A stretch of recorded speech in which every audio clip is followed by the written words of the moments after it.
আমি মোহাম্মদ বদরুদ্দোজা বদর। আমি 4 নম্বর ওয়ার্ডের বিএনপি সিনিয়র সহসভাপতি। আমার নামে যে মিথ্যা বানোয়াট একটা অভিযোগ মোবাইল ফেসবুক আইডিতে স্ট্যাটাস দেওয়া হয়েছে সাবেক সভাপতি মোহাম্মদ মহিদুল হক তার নামে।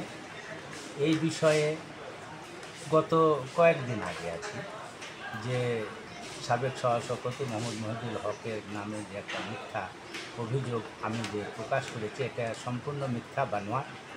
আমি এই বিষয়টা জানি না, আমি বলিনি।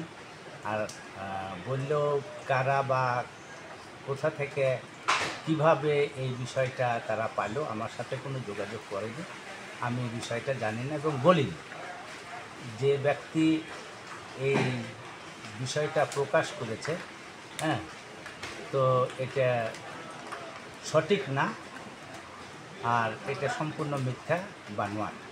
আমি এটা তীব্র নিন্দা ও প্রতিবাদ জানাই।